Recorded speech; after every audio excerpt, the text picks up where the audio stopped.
Welcome back to World Crisis Radio. This is Webster Tarpley here in Washington, D.C. Now, as we mentioned, Obama's approval rating now drifting more and more into this negative territory, and we've had this very strange attack from Gibbs, the White House spokesman, on the professional left. In other words, Obama's own base, the people who put Obama where he is, without whom he never would have gotten anywhere.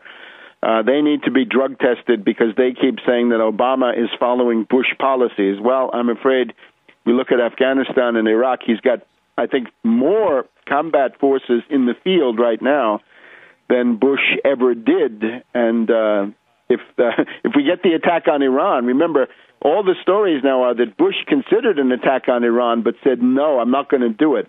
So if Obama does it one way or another, he will be, for all history, branded as worse than Bush.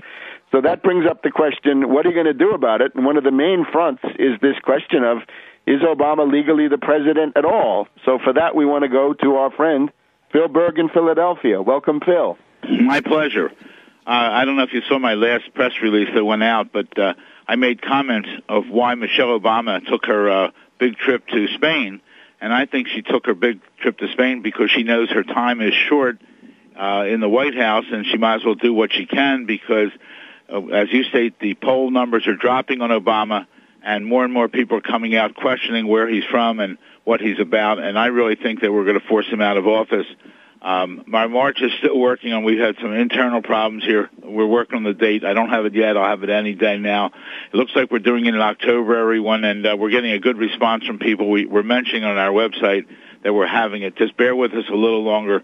I think that the closer we get to Election Day, we're trying to do it. It will help us because it's a controlling issue here, and Obama, I really think I think his days are numbered legally.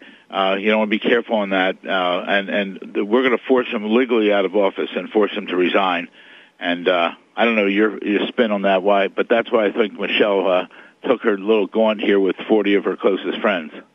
Well, others say it was a marital dispute, that she's not happy with his, let's say, his extramarital activities, and therefore she stormed off on his birthday, and also she wanted to embarrass him because it obviously was a great embarrassment for her to be meeting with these jet-setters and rich parasites when the Obama line now for the autumn is going to be, give up your Social Security, give up your Medicare, and suffer for the benefit of Wall Street bailouts, because that's what he does.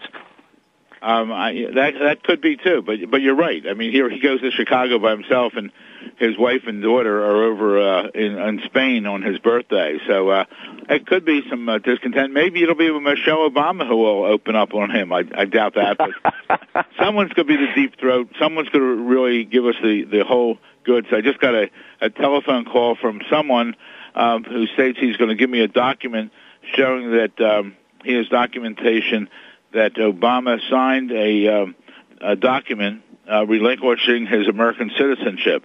So they say they have it. They're going to send it to me. So, you never know when the call comes in, but I'm waiting for that document because that would be amazing if we could really get that document, which would be, legitimate. So, now, Phil, I have to ask you another one. Last night, I guess it was on MSNBC, Rachel Maddow made a big thing about Orly Tates. Orly Tates is trying to get this $20,000 fine lifted, and she tried to get it. She's taken it to the Supreme Court. She tried Clarence Thomas. He said, no, we won't consider it. And then she went to Sam Alito, and Alito says, yes, I'll help you to get this considered, so we'll send it around to the other justices. What do you make of that? Well, first off, I make anything Orly says, you have to read between the lines, because that's not what Alito said. What happens is, after you're turned down by one justice, and you go to another justice, just to basically bring the matter to a head, it's normal that they submit it to the entire court for a conference.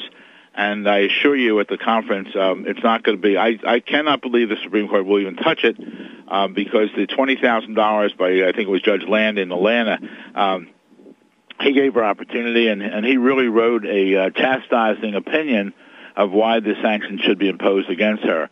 So I don't think Alito's doing anything. He's not doing anything special for her, no matter whatever Rachel Maddow said.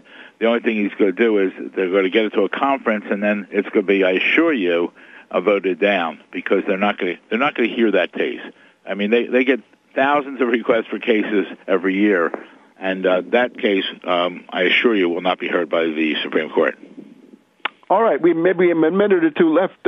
What is the court calendar? What's your docket looking forward? I mean, is there anything out there that we can? Well, we don't have a date. My big case, and I think it's. I really think if the court gives it, if the justices have any kind of sense of civility and any kind of sense of justice, they should hear my case. And this is the case. It's in the D.C. Court of Appeals. And the reason it's there is because the lower court knocked it out, saying it was frivolous, and the three-judge panel at the Court of Appeals affirmed the lower court. So now we've asked for a review by the entire court, and that's all the 19 justices, I think there are, of the D.C. Court of Appeals. And that's on my case, the qui tam or False Claims Act case. First off, the person bringing that case, in this instance myself, has already been declared to have standing to bring this type of case. And that's the issue we get knocked out in all these other cases. And the issue really is, what is Obama's status? I raised the issue that he is not only not natural born, he's not naturalized, but he's an illegal alien. Therefore, his term as United States Senator was fraudulent. His salary and benefits totaling $1 million should be returned to the U.S. Treasury.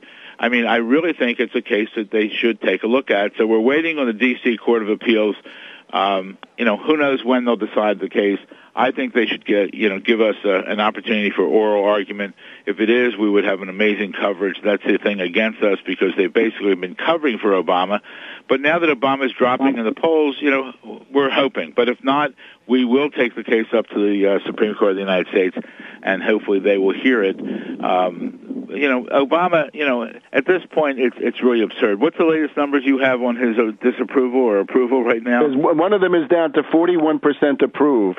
Wow. Okay. And the story is that if he goes below 40% in a consensus of polls, then he will have a challenger, right? Governor Rendell has said Obama is likely to have a significant primary challenger. I've seen right-wing columnists speculating that Hillary Clinton, if he goes below 40, Hillary Clinton will be the challenger. She can say, I can do all this, but I'm competent and not incompetent and not a bungler like Obama. Well, that will be interesting, but my goal is to have him out of office before 2012, and I'm going to continue my efforts out there to have him removed from office.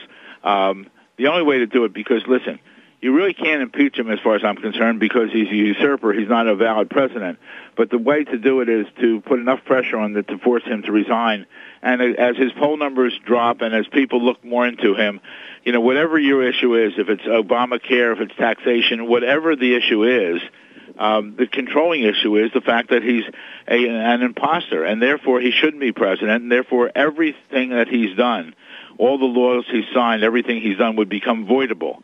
And that's really crucial for everyone out there because whatever your issue, it really falls under my issue. It's not my issue. It's our issue for all the 308 million people in this country who deserve to know the truth. And we're going to continue this effort. And then stay tuned to my website, obamacrimes.com, OBAMACRIMES.com, obamacrimes.com. We've had 3 or 4 releases in the past week. We're going to continue to put out press releases, and we're going to have a big, as soon as we have the date for the march, we're going to go on every radio show we can possibly do, not just yours, Webster, which we, of course, will be on, because it's my pleasure to be on there weekly.